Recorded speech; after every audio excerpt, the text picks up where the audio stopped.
This is the world history video for Thursday, September 17th.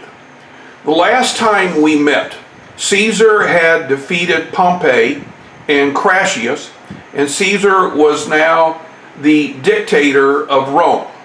In 44 BC, because of actions that Caesar had taken in Egypt, because of actions that Caesar had taken in Rome, the Roman Senate is going to meet and Caesar is going to be assassinated.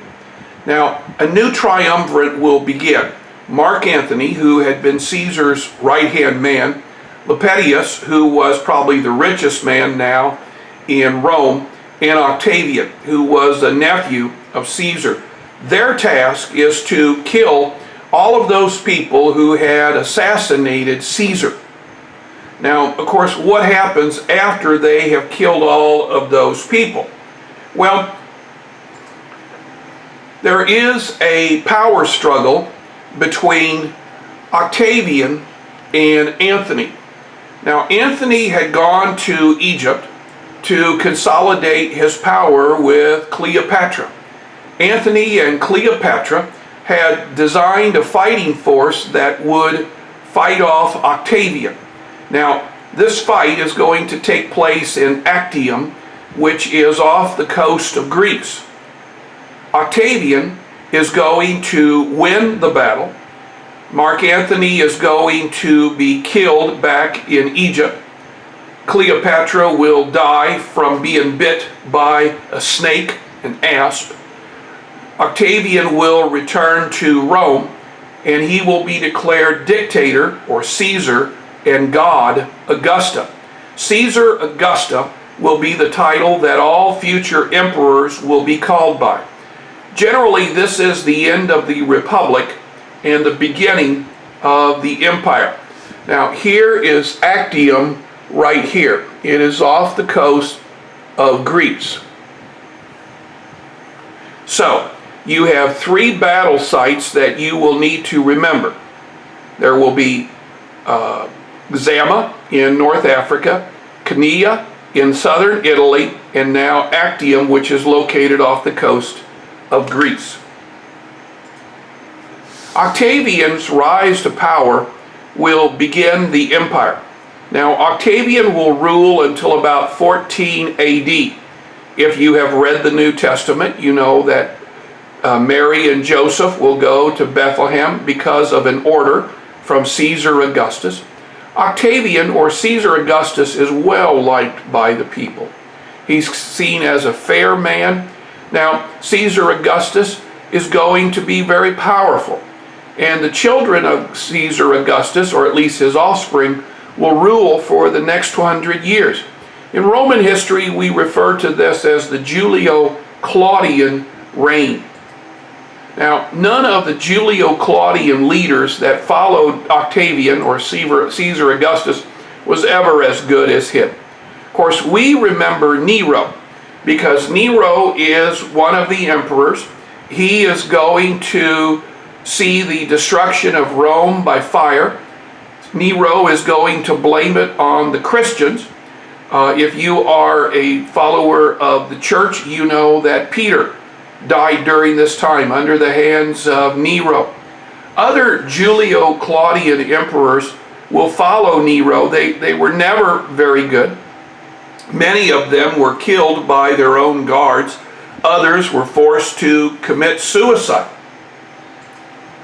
With the threat of chaos in Rome, a military general by the name of Vespasian will take over. Now, Vespasian is going to enter into a time in Roman history which we call the Pax Romana, the time of Roman peace. Now, we're also going to see a series of excellent emperors who will gain great power for Rome. As Vespasian came to power, he was forced to quell a disturbance in Judea. Now, Judea is the home of the Jews, or what we would call Israel. Vespasian's legions are going to march into Jerusalem, and they're going to destroy the temple that had been built by Saul. They'll also destroy several Christian areas. Many of the Jews are going to flee Jerusalem, and they are going to go to a high hill called Masada, where a great fort had been built. In Masada, the Romans will follow them, and just as the Romans are about ready to breach the defenses, all of the people of Masada will commit suicide so as not to become slaves of the Romans. Now, this particular video takes us inside Masada. Again, I'm not sure if I show it, if the whole video will get blocked, so I'm going to stop here with the video and move on. Nerva was the last of the Julio-Claudian emperors. He came to power in 96 AD. Nerva had been chosen by the Senate. Now, as Nerva was getting older, Nerva decided to begin a practice called adoption. He took the best candidate to be emperor and adopted him as his own son. And this period of adoption would go on for about 100 years. And this is how our next three emperors are going to be chosen.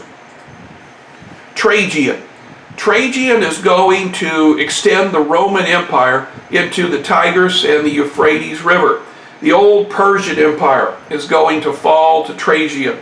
If you've ever heard of Afghanistan, that's going to fall to Trajan. Even parts of India are going to fall to Trajan. Hadrian is going to extend the empire into what is now England.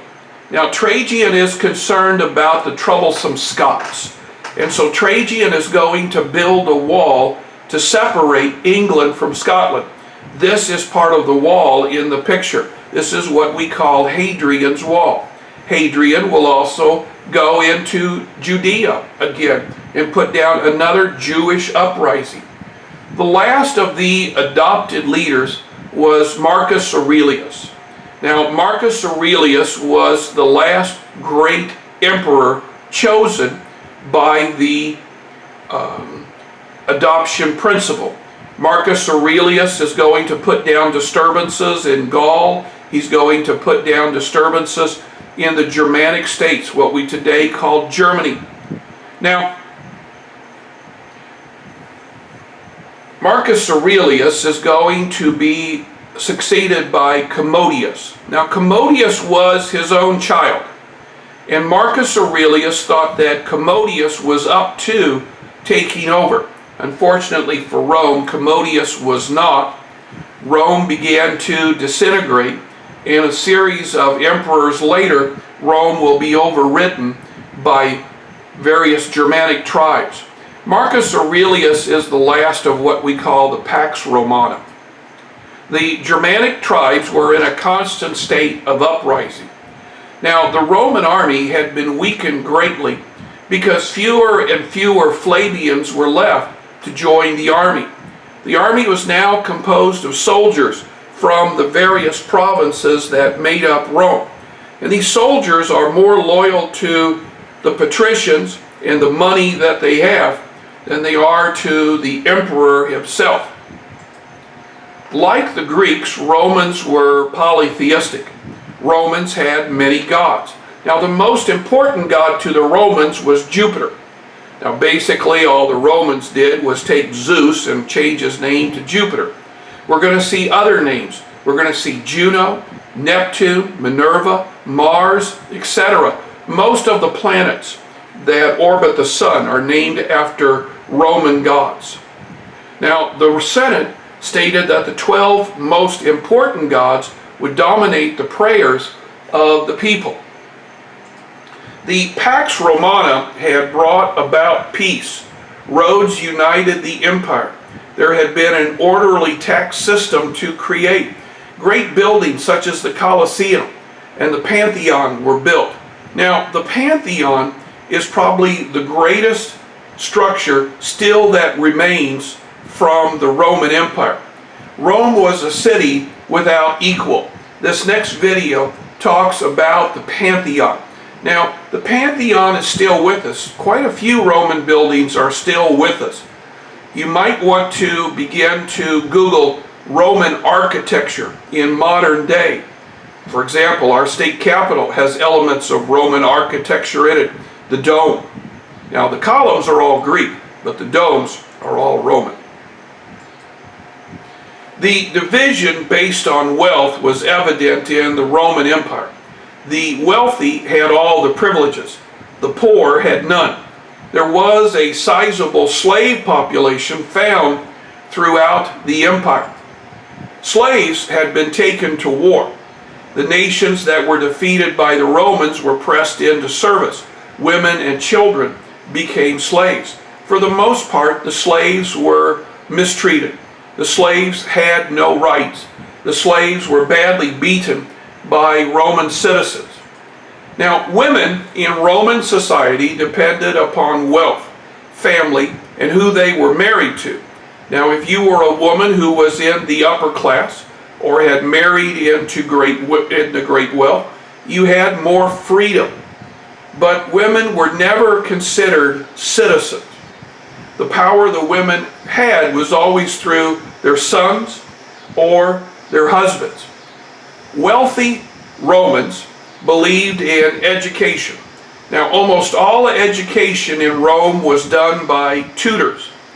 Literators would teach the Roman children how to write. Calculators would teach the Roman children about math.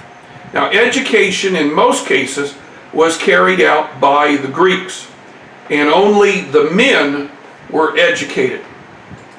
Cities were the center of education. The bigger the city, the better chance that you would receive a good education. Now, citizens were given access to the Colosseum. Now, by the way, that's supposed to be Colosseum. And Circus Maximus to witness great gladiator fights and chariot races. Now, this is what's left of the Colosseum. And the Colosseum could hold tens of thousands. And gladiators would fight to the death, or Christians would be sacrificed to various wild animals, or they would have boat races. Now, where the Vatican is today is where the old Circus Maximus used to be. The Circus Maximus is going to have chariot races, and these chariot races are bet on by the people, and usually the winner is given a wreath of, or a laurel of victory. Now, this here is also a video that I'm afraid would be blocked, and I think this would be a good place for us to stop for today. Now, if you are watching this video at home, make sure that you do the walkout worksheet that is underneath the video.